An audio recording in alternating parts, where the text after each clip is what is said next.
Moi, j'ai jamais entendu d'élus de gauche dire il faut rien faire, il y a trop de police. Ça existe pas. Ils sont tous très demandeurs, et pas que.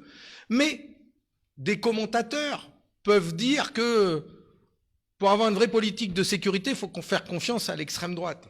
Justement, je dis non, c'est tout. C'est tout sauf ça. C'est pour nous une question de politique publique. C'est une question de république, c'est une question de service public.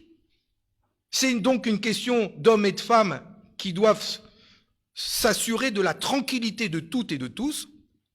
La police, la gendarmerie, qui ont un statut, c'est un corps d'État, qui ont besoin de formation et qui ont besoin d'être plus nombreux pour assurer leur mission.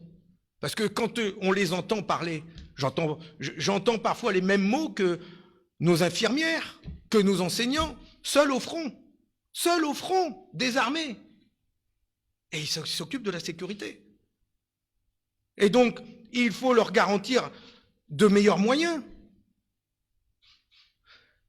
Et je dis, à côté de ça, que ça ne suffira pas.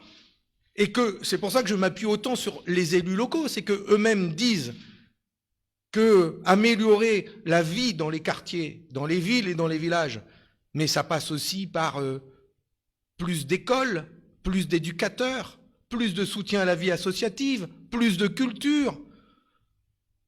Voilà, et donc c'est tout ça le vivre ensemble, mais ça doit marcher sur toutes ces jambes-là. Quand il en manque une, on boite.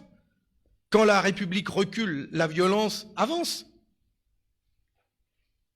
Et donc il faut faire vivre tout ce qui fait la République. C'est pas que la police, mais aujourd'hui il faut pouvoir dire que il y a une montée de la violence. Oui, elle existe.